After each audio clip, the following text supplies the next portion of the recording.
If you guys didn't notice, yeah, I did get a new microphone.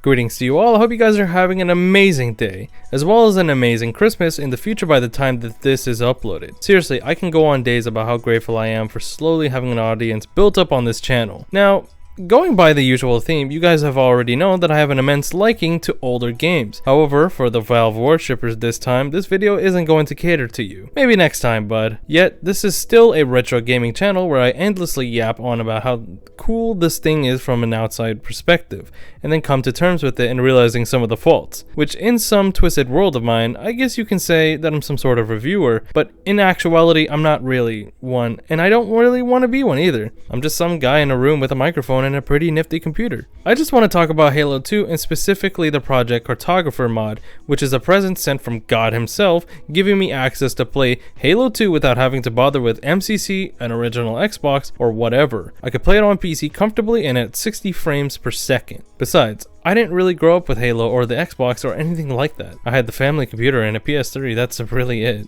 Now, the reason why I even chose Halo 2 in the first place is because I guess I like the older history surrounding it. I mean, Halo CE came out in 2001, which is really old. I mean, that's older than most kids watching TikTok nowadays, you know? It was a bold title in a bold era, which was the 2000s. This game was highly anticipated and was going to be the spiritual successor to the first Halo game, which wasn't designed for multiplayer in mind and what people really wanted at the end of the day. Xbox Live was really a beautiful thing back then that just had to be by Microsoft, which is, oh boy, they just are always known to be greedy and having bad decisions. Bungie knew what they had on their hands back then, and Microsoft really wanted Halo to be a thing because they knew that this was their golden goose until, oh god. Not only did Microsoft back in the day have the whole online multiplayer thing going on, but a shooter that had online multiplayer, better map design, and removing the garbage assault rifle, man, no wonder why Halo 2 is awesome. They removed that godforsaken weapon. However, that decision didn't stay until Halo 3 came out. Halo 2 really is just a great classic shooter, and honestly, it's just worth visiting at least once in your life, even if you don't like Halo or first-person shooters. Now, I do know that people are going to tell me Halo 2 graphic bad, angy, Halo 3 superior. Even for 2004, there were games like Ninja Gaiden, which had better texture work entirely. Trust me, I won't ignore the elephant in this room. Halo 2 textures are a bit of a downgrade compared to the first one, which is Halo CE. Man, does it still hold up pretty well. I mean, you know that game is old, so you can at least appreciate it for the graphics that it brought back then. However, with Halo 2, there is a minor graphical quality decrease in the textures. And well, if you had a CRT TV, you really couldn't make it out that much anyways. So yeah, graphics not entirely good.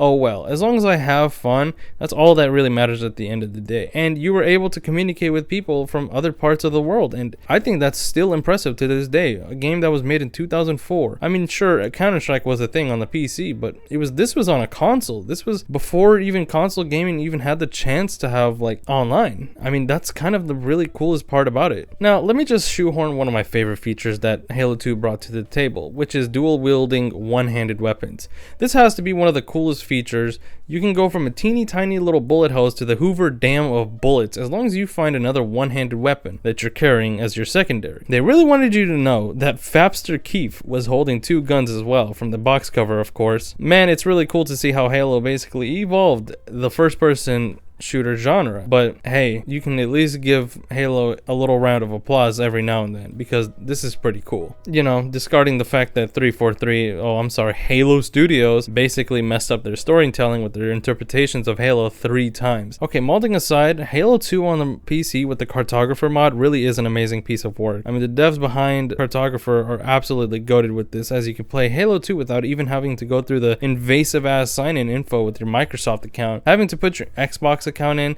as well as your 3 digits on the back of your card and a saliva sample so Xbox can figure out what kind of gamer you are. That's the worst part of MCC. It's the fact that I even have to log in with my account just to play online. No, there is no Steam interpretation of you. It's like, no, you can't have your Steam account. No, I have to log in with the third party just to play a game. And I'm glad Cartographer mod can really just eliminate that entirely. I mean, you technically still have to sign in and, you know, basically confirm yourself if this is you or not. But that's not even like a bad thing compared to what Microsoft is doing, having to pop up a window right in front of your face and trying to bark at you, hey, can you please sign in? No, it's not doing that. Cartographer mod removes that entirely, and they are not invasive at all. In fact, it's just make your account, log in, that's it. It's not even, you don't even have to play online. I mean, you can just play the campaign. It's literally right there for you. You can just play on these servers that people host, and you can just hop on in, and it's really simple. This mod is amazing as hell. All it really takes is just searching up Halo 2 PC, and you can easily just get started and hop in. The lack of an invasive publisher and domain like Xbox constantly trying to hold your hand with you and having to take up only 3 gigabytes is a pretty big W in my opinion, and I love this. I don't want to download the anniversary mod. I know it exists, but I don't want Halo 2 Anniversary. I don't like the fancy new graphics that it brings. Yeah, it looks beautiful, but in reality, it kind of messes up the visuals, really. I mean, I liked how Halo 2, originally, you were able to just see. You didn't have to literally squint in order to say, oh, is that my friend or is that my enemy? I know Halo 2 Anniversary exists, but respectfully, I'm a Puritan when it comes to experiencing old games. I want it to be original, but still have a mod or two to enhance the overall experience, like unlocked FPS or quality of life features. That's how I really want things. I bet that's how a lot of people like these things. Now, I'm not saying that remakes and remasters are completely out of the question, but sometimes you don't need it all the time. Sometimes experiencing the old game is just good enough, as long as it had some sort of good design with the UI. I mean, you don't really need a remake all the time, you know? I mean, experiencing outdated graphics and whatnot is my favorite route. Even with a community project like this, the Cartographer mod, it still has a dedicated player base that just keeps on keeping on. They're still playing, slaying, and teabagging to this day. But that's gonna have to conclude it for this video. If you like this video, make sure to subscribe and give me a like. I would really appreciate it. Comment down below what you think of Halo 2, and feel free to give me your thoughts on this game. And maybe sharing your nostalgic stories down in the comments too. I love that, by the way. I'll see you guys in the next one.